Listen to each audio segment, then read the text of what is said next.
Oke, tadi kita sudah bahas sampai pencernaan karbohidrat sampai membentuk monosakarida, dari polisakarida menjadi monosakarida. Perlahan-lahan, kemudian kita masuk penyimpanannya dan pemecahannya. Jadi memang perjalanan karbohidrat masuk ke dalam tubuh ini nggak singkat ya, sangat panjang ya. Setelah diabsorpsi, dia dicerna, diabsorpsi, kemudian dibawa aliran darah, kemudian disimpan. Tubuh pun akan mengatur penyimpanan dan pemecahannya. Oke, sebelum kita masuk bagaimana pengaturan penyimpanan dan pemecahan glukosa, ada beberapa poin penting yang teman-teman harus ketahui. Yang pertama, hati adalah fungsi organ utama tubuh dalam menyimpan dan mengeluarkan glukosa sesuai kebutuhan tubuh. Jadi hati itu betul-betul merupakan organ yang mengatur penyimpanan dan pengeluaran glukosa sesuai dengan kebutuhan. Ya, kalau kelebihan glukosa, nanti glukosa akan diubah menjadi glikogen dan disimpan dalam hati. Tapi kalau glukosa darah turun, maka sebaliknya, hati akan mengubah sebagian glikogen yang tadi disimpan, dipecah menjadi glukosa, dibawa kembali ke darah untuk mengembalikan kadar glukosa darah. Ingat tadi, tubuh senantiasa menjaga homeostasis atau keseimbangan glukosa darah. Tidak boleh kurang, tidak boleh lebih. Ya.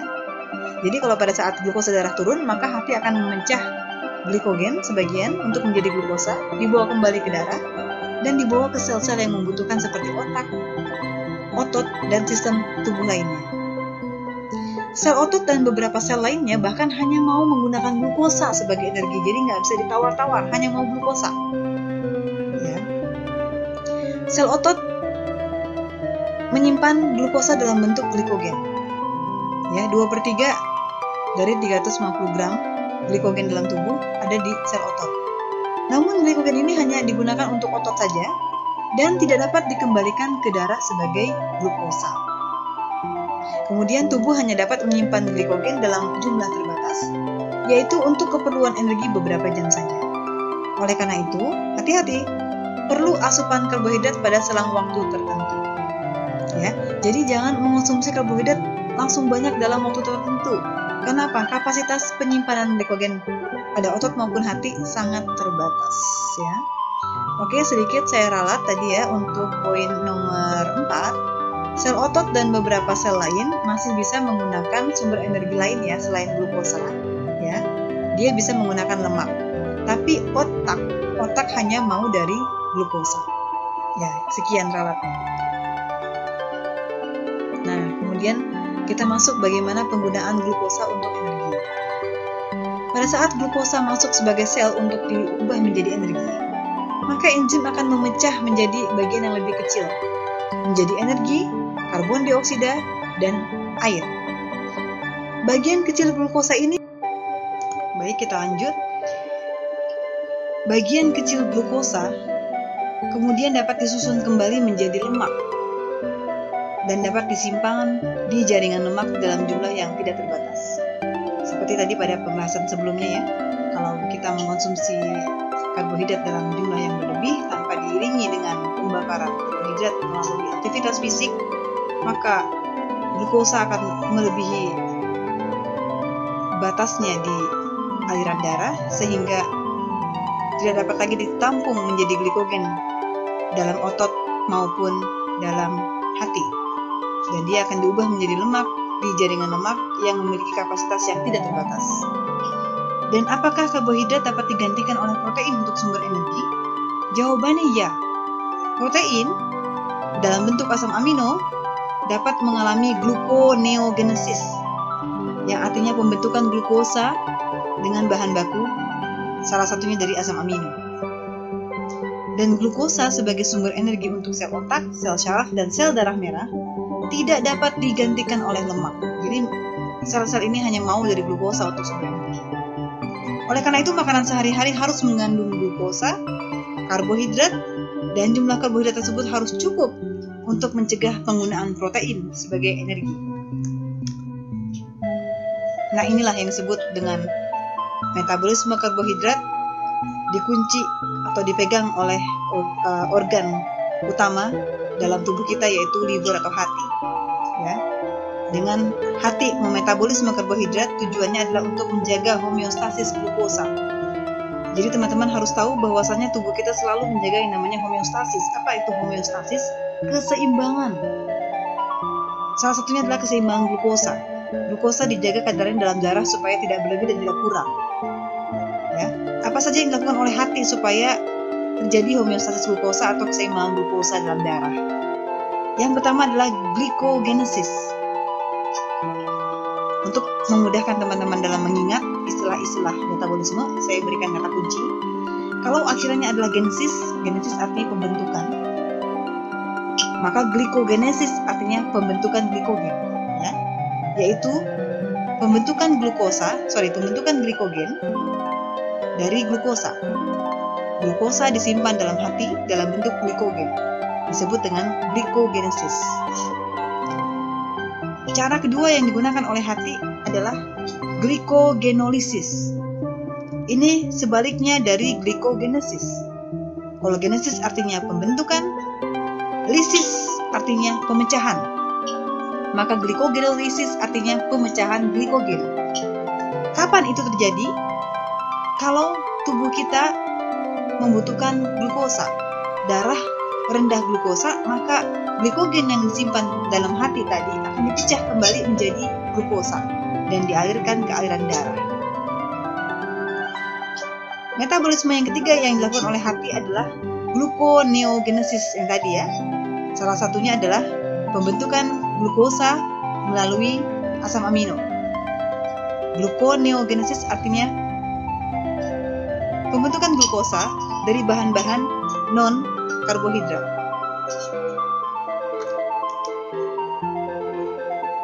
Lalu bagaimana penggunaan glukosa dalam tubuh setelah dia dicerna, diserap, gitu ya? Kita tampilkan lagi dalam bentuk animasi. Ini adalah saluran cerna kita. Seandainya kita makan makanan yang mengandung karbohidrat, maka makanan tadi pada saat dia sudah dicerna, sudah diabsorpsi masuk ke aliran darah. Kita sudah paham sebelumnya, sudah ada teori mengatakan 30 menit setelah kita makan, maka glukosa di aliran darah akan meningkat. Nah, karena tubuh kita senantiasa menjaga keseimbangan glukosa, jangan sampai glukosa itu berlebih di aliran darah. Segera setelah makan, glukosa ini akan diambil oleh hati. Pengambilan glukosa ke dalam hati diatur oleh hormon yang namanya insulin. Insulin ini dihasilkan oleh sel beta pankreas. Ya, lagi-lagi ada peran dari pankreas menghasilkan hormon yang namanya insulin yang mengatur pengambilan glukosa atau uptake glukosa ke dalam hati. Ya, ke dalam hati untuk disimpan menjadi glikogen, ya, tadi ya. Menjadi cadangan karbohidrat di dalam hati yaitu glikogen. Ini untuk mencegah supaya lonjakan glukosa darah setelah makan tidak terjadi. Jadi buru-buru glukosa itu diambil, dimasukkan ke dalam hati, yang perintahnya diatur oleh hormon insulin yang diproduksi oleh kelenjar pankreas, tepatnya di sel beta pankreas. Ya. Jadi di hati ini glukosa akan diubah menjadi glikogen. Selain di hati, insulin juga mengatur uptake glukosa atau pengambilan glukosa oleh otot. Nah, di otot juga glukosa akan diubah menjadi glikogen, disimpan di otot menjadi glikogen. Kemudian, apakah hanya itu? Tidak. Kalau orang tersebut makan berlebihan, glukosa tersebut sudah tidak muat lagi disimpan di hati, tidak muat lagi disimpan di otot. Yang makan, yang punya tubuh juga tidak mengkompensasi makanan berlebih tadi dengan berolahraga, dengan beraktivitas fisik, maka glukosa tadi akan masuk ke dalam kamar yang bisa menampung sebanyak-banyaknya substansi, yaitu jaringan lemak. Itu makanya hati-hati sekali ya. Glukosa bisa diubah menjadi trigliserida atau lemak dalam jaringan lemak. Nah, kapasitas jaringan lemak ini sangat tidak terbatas, mampu menampung lemak dalam jumlah yang banyak. Ya, inilah akibatnya kalau orang makan kebanyakan karbohidrat. Tidak muat lagi di hati, tidak muat lagi di otot. Glukosanya tidak diambil untuk berolahraga maupun beraktivitas fisik, maka nanti akan disimpan menjadi lemak dalam jaringan lemak. Oke, sekarang bagaimana kalau sebaliknya? Kalau kadar glukosa darah menurun. Oke, tadi setelah makan glukosa darah tinggi, maka harus diambil oleh hati, diambil oleh otot menjadi glikogen. Tapi sebaliknya, pada saat 4 jam kemudian setelah makan ya, atau 3 jam kemudian setelah makan, itu kadar glukosa darah kita menurun. Nah, ingat tadi hukum homeostasis. Tubuh kita tidak boleh terlalu rendah, tidak boleh terlalu tinggi ya. Terlalu tinggi tidak boleh, terlalu rendah pun jangan.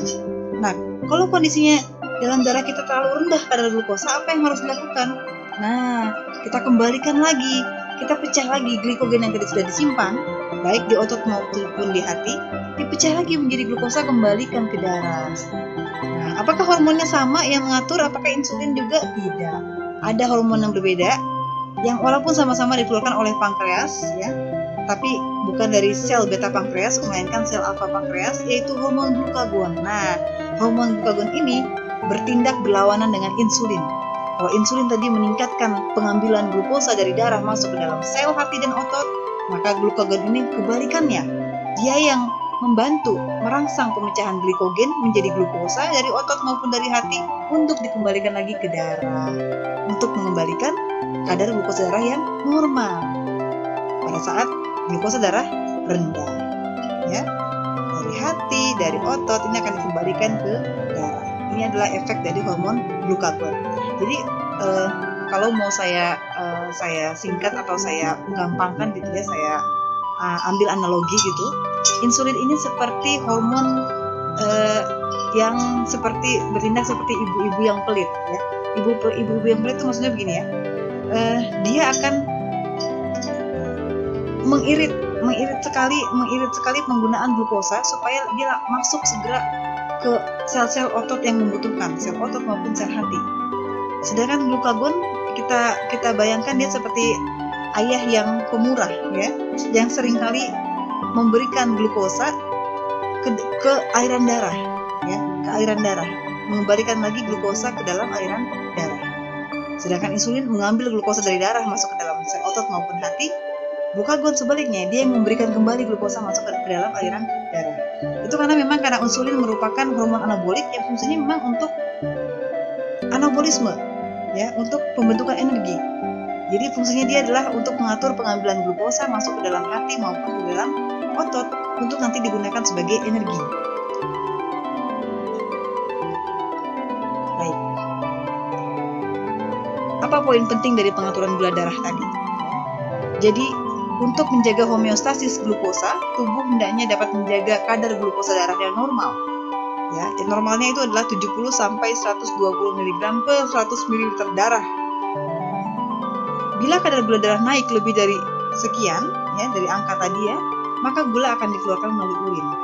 Kondisi ini disebut dengan hiperglikemi. Dan bila kadar gula darah turun di bawah angka tadi, ya, bahkan sampai 40 sampai 50 mg per 100 ml. Tadi sempat terpotong ya. Jadi bila kadar glukosa darah turun bahkan sampai 40 sampai 50 mg per 100 ml darah, biasanya gejala yang akan dirasakan oleh orang tersebut berupa rasa gugup, pusing, lemas, dan lapar ya. Ini seringkali kita alami atau sering ditemuin orang mengalami kondisi hipoglikemi ya. Di kadar glukosa darah turun sekali sampai muncul gejala-gejala tadi ya. Nah, oleh karena itu untuk mengatur gula darah terdapat beberapa hormon ya. Ternyata bukan hanya insulin dan glukagon ya. Insulin oke ya, tadi yang diproduksi oleh sel beta pankreas. Dia berfungsi menurunkan kadar glukosa darah tadi ya, dengan cara meningkatkan laju penggunaan glukosa melalui oksidasi atau pembakaran, maupun meningkatkan glikogenesis tadi ya, mengubah glukosa masuk menjadi glikogen di hati maupun di otot, dan juga meningkatkan lipogenesis, mengubah glukosa menjadi lemak. Sedangkan hormon glukagon yang diproduksi oleh sel alfa pankreas ini berfungsi sebaliknya dari insulin, yaitu meningkatkan glukosa darah dengan cara meningkatkan glikogenolisis atau pemecahan glikogen menjadi glukosa, maupun dengan peningkatan gluconeogenesis, yaitu sintesis atau pembentukan glukosa dari sumber-sumber non-karbohidrat. Contohnya tadi ya, asam amino ya, dibentuk dari protein. Ada hormon lain selain insulin dan glukagon, ada epinefrin. Epinefrin ini diproduksi oleh medula kelenjar adrenal yang berfungsi berfungsi meningkatkan kadar gula darah. Ya, jadi mirip seperti glukagon fungsinya, tapi cara kerjanya dengan meningkatkan glycogenolisis, ya, sama seperti glukagon ya. Glikogen diubah menjadi glukosa, dan sekresi epinefrin ini meningkat biasanya pada seseorang mengalami marah atau takut ya, di saat butuh energi, maka laju pembentukan glukosa akan meningkat untuk energi yang ekstra pada kondisi marah dan takut. Ada juga hormon glukokortikoid ya, ini juga efeknya sama seperti epinefrin dan glukagon. Dia diproduksi oleh korteks kelenjar adrenal, bisa meningkatkan glukosa darah juga ya, melalui peningkatan gluconeogenesis ya, pembentukan glukosa dari sumber-sumber non-karbohidrat. Hormon lain juga ada yang mengatur glukosa darah, yaitu tiroksin. Tiroksin ini diproduksi oleh kelenjar tiroid yang fungsinya juga sama seperti glukagon, epinefrin dan glukokortikoid, itu meningkatkan gula darah ya, dengan cara meningkatkan glikogenolisis ya, merangsang pemecahan glikogen menjadi glukosa. Dia juga meningkatkan gluconeogenesis, pembentukan glukosa dari sumber-sumber non-karbohidrat, serta juga meningkatkan laju absorpsi atau penyerapan heksosa, sejenis karbohidrat, dari usus halus. Nah, hormon lain adalah hormon pertumbuhan ya, diproduksi oleh kelenjar pituitari anterior. Dia juga berfungsi untuk meningkatkan glukosa dengan cara menurunkan uptake glukosa oleh sel ya, menurunkan pengambilan glukosa oleh sel, dan meningkatkan mobilisasi lemak untuk energi ya. Jadi kalau kita rangkum bagaimana hati mengatur glukosa darah, sama persis seperti yang tadi saya jelaskan di animasi yang tadi ya, yang di saluran cerna. Kurang lebih rangkuman prosesnya adalah seperti ini. Hati-hati, tolong dipahami, ini keluar di uterus. Jangan sampai terbalik-balik jenis hormonnya dan fungsinya ya. Pada saat food atau makanan masuk, setelah dia digestit ya, dicerna, menghasilkan glukosa, kemudian diserap oleh usus halus masuk ke aliran darah, maka fungsi berikutnya diambil alih oleh hati ya. Segera setelah makan, 30 menit setelah makan, glukosa darah akan meningkat. Oleh karena itu, untuk menjaga homeostasis glukosa supaya tidak terlalu tinggi di aliran darah, dia akan diambil ke dalam hati ya, untuk diubah menjadi glikogen ya. Kondisi setelah makan tinggi glukosa disebut dengan kondisi hiperglikemia. Tolong dicatat, jangan terbalik-balik ya. Setelah makan, 30 menit setelah makan, ada kondisi namanya hiperglikemia, tingginya kadar glukosa darah atau high glucose. Tingginya kadar glukosa darah ini akan menstimulus sel beta pankreas untuk menghasilkan insulin. Ingat tadi insulin fungsinya apa? Pada saat glukosa darah tinggi, dia berfungsi mengambil atau uptake glukosa dari darah masuk ke dalam liver atau hati, yang nanti akan dikonvert atau diubah dari glukosa tadi, diubah menjadi glikogen, cadangan karbohidrat dalam hati. Oke, itu kalau segera setelah makan. Tapi 3 jam berikutnya setelah makan, ya, lama tidak makan, lama tidak ada asupan karbohidrat, maka kemudian tentu kadar glukosa darah turun. Apa yang terjadi? Maka sebaliknya, kondisi glukosa darah turun disebut dengan hipoglikemia atau low glucose. Nah, kondisi hipoglikemia ini akan memicu, menstimulasi sel alfa pankreas. Nah, ya, sel alfa pankreas menghasilkan glukagon. Untuk apa tadi glukagon fungsinya? Untuk supaya hati mengkonvert atau mengubah atau memecah glikogen menjadi glukosa kembali dan dialirkan ke aliran darah. Jadi siklus ini senantiasa terjadi. Tujuannya untuk menyeimbangkan glukosa darah. Jadi teman-teman harus betul-betul mengingat ya. Hormon insulin dihasilkan oleh beta sel pankreas dan hormon glukagon yang dihasilkan oleh sel alfa pankreas ini bekerja saling berlawanan dalam kondisi yang juga berlawanan untuk menjaga atau menyeimbangkan glukosa darah.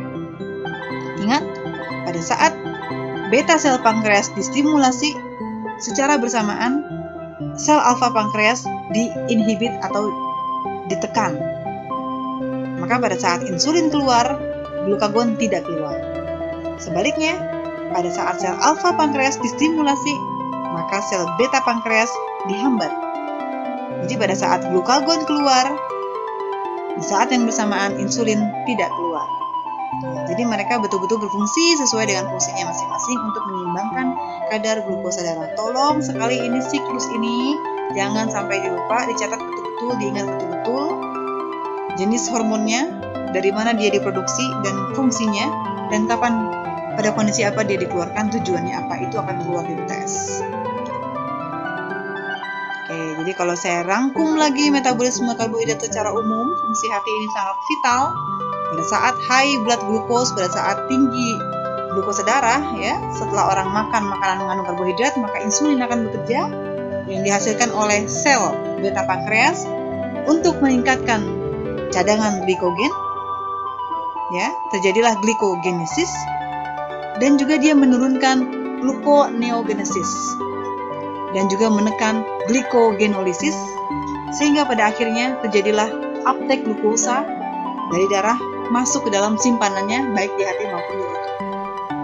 Sebaliknya, pada saat low blood glucose, pada saat gula darah rendah, ya, 3 jam setelah makan misalnya, ya, lama tidak ada asupan karbohidrat, glukosa darah menurun atau disebut dengan hipoglikemi, maka glukagon akan bekerja, meningkatkan glycogenolysis, ya, atau merangsang pemecahan glikogen menjadi glukosa, dan juga merangsang gluconeogenesis atau pembentukan glukosa dari sumber-sumber non-karbohidrat, ya, seperti pembentukan glukosa dari asam amino.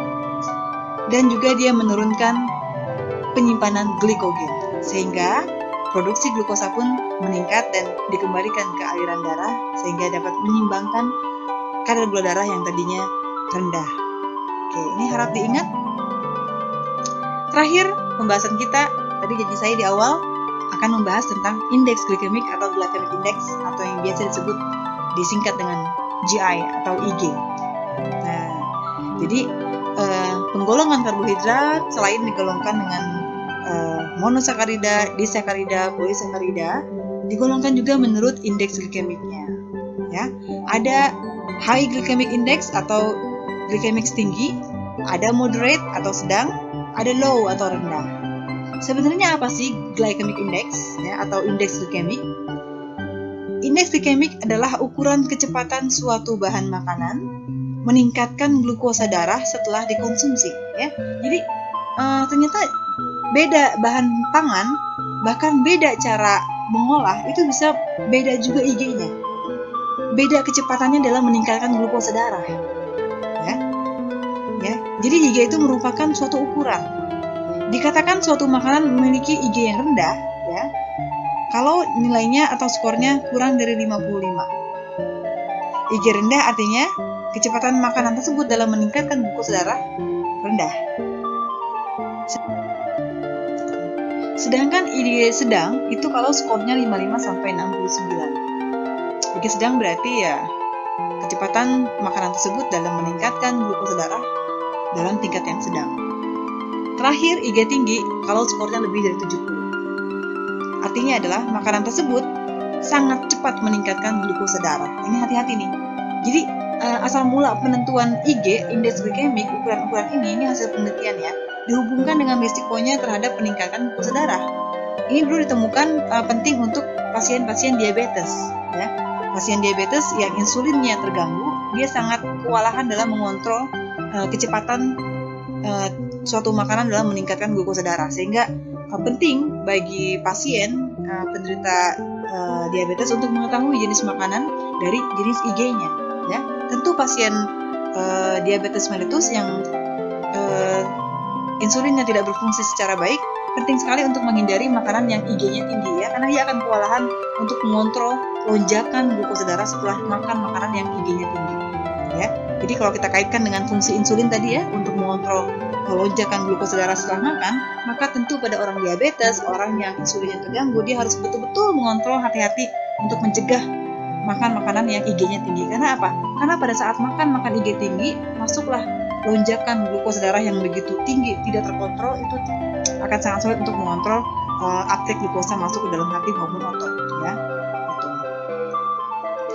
Makanan yang IG-nya rendah ini cenderung dicerna dan diabsorpsi lebih lambat. Jadi memang lebih aman kita menggunakan makanan yang IG-nya rendah. Oke, apakah selalu kita memilih makanan yang IG-nya rendah? Ternyata tidak juga, ya. Tidak juga. Penggunaan IG ini selain digunakan untuk pasien diabetes mellitus untuk menghindari IG yang tinggi, ternyata penggunaan IG ini juga penting penggunaannya untuk atlet dalam dunia olahraga. Ya. Jadi contoh penggunaan indeks glikemik di dunia olahraga adalah ini mempengaruhi jenis makanan yang bisa dimakan oleh atlet sebelum, selama, dan setelah olahraga. Jadi ternyata kita memainkan jenis IG nih, ya, kita memperhatikan jenis IG makanan untuk makanan atlet sebelum, saat, maupun setelah olahraga, makanan maupun minuman atlet, ya. Jadi pada saat sebelum berolahraga hendaknya kita memberikan yang low GI, sedangkan pada saat selama olahraga kita berikan yang high GI. Begitu pula pada saat setelah olahraga. Kenapa? Pada saat sebelum olahraga hindarilah memberikan makanan yang high GI. Lebih baik kita berikan makanan yang low GI. Kenapa? Karena kalau kita beri makanan yang high GI, ini akan meningkatkan hormon insulin. Ingat tadi ya, prinsipnya, kalau masuk gula darah dalam kondisi banyak, ya, maka insulin ini akan keluar, akan terstimulus untuk bekerja. Nah, insulin itu kan fungsinya untuk mengambil gula darah dari darah masuk ke dalam otot dan hati, ya. Maka kalau misalnya kita sebelum olahraga insulin itu keluar, ya, maka dia akan menurunkan kadar glukosa darah bebas di dalam darah, sehingga sulit digunakan menjadi energi. Sedangkan selama olahraga dan setelah olahraga disarankan menggunakan makanan atau minuman yang mengandung high GI, ya, karena supaya dapat mendapatkan suplai yang cepat dari glukosa untuk diubah menjadi energi. Apalagi setelah olahraga nih. Setelah olahraga itu ada window of opportunity bagi atlet, ada periode emas bagi atlet untuk mengembalikan glikogen otot. Dia harus secepatnya mendapatkan glukosa. Jadi penting untuk atlet kalau setelah olahraga diberikan yang high GI supaya cepat dapat glukosa dan cepat diubah menjadi glikogen. Sedangkan pada saat sebelum olahraga kita berikan yang low GI supaya apa? Untuk mencegah lonjakan insulin. Karena kalau insulin bekerja, maka maka glukosa akan diambil dari darah, sehingga sulit digunakan oleh tubuh untuk menghasilkan energi. Nanti atletnya bisa lemes kalau sebelum olahraga diberikan yang high GI. Oke. Ini salah satu contoh ya, contoh jurnal dari Diah Nuzul Wahyuning dan kawan-kawan tahun 2016. Jurnalnya mengevaluasi kandungan glukosa dan GI dari beberapa sumber karbohidrat. Memang nggak semuanya ya, hanya beberapa jenis makanan dia teliti. Ternyata inilah contoh-contoh makanan Indonesia yang GI-nya rendah, ya, di bawah 50. Pisang Ambon, kacang merah rebus, nasi sorghum, pisang kepok kukus, nasi beras merah, kacang hijau rebus, ya. Sedangkan yang GI-nya sedang itu jagung kukus, sukun kukus. Yang GI-nya tinggi ini bentul kukus, singkong kukus, dan nasi beras putih, ya. Jadi walaupun makanannya sepertinya makanan sehat, ternyata IG-nya lumayan tinggi, ya. Singkong kukus itu juga lumayan tinggi. Dan ternyata berbeda cara olahan juga bisa menimbulkan beda GI. Kentang rebus dengan kentang goreng itu GI-nya lebih tinggi kentang goreng. Ya, teman-teman bisa lihat di sini ya, contoh makanan-makanan yang high glycemic index, ya. Wortel, madu, cornflakes. Ini karena makanan dari barat, jadi istilahnya istilah barat, ya. Roti gandum utuh, kemudian nasi putih, kentang, roti putih, lain-lain, ya. Kismis, pisang. Sedangkan glycemic index yang sifatnya moderate itu seperti jagung, sukrose, kemudian ada potato chip, kacang-kacangan, pasta, oatmeal. Sedangkan yang low glycemic index antara lain ada apel, kacang-kacangan, ya, sosis, fructose. Oke, nanti ini akan menjadi pertimbangan kita dalam memilih jenis karbohidrat. Oke, saya rasa cukup sekian. Terima kasih atas perhatiannya. Semoga bisa bermanfaat, dipelajari untuk karbohidrat ini sendiri. Ingat tadi untuk pengaturan karbohidrat untuk menyeimbangkan kadar glukosa darah, harap diingat jenis hormonnya, cara kerjanya, dan kapan dia dikeluarkan pada kondisi apa. apakah hipo atau hipur. Ya, ini akan dikeluar di UTS. Sekian, semoga bermanfaat. Kita ucapkan hamdalah, alhamdulillahirabbil alamin. Assalamualaikum warahmatullahi wabarakatuh.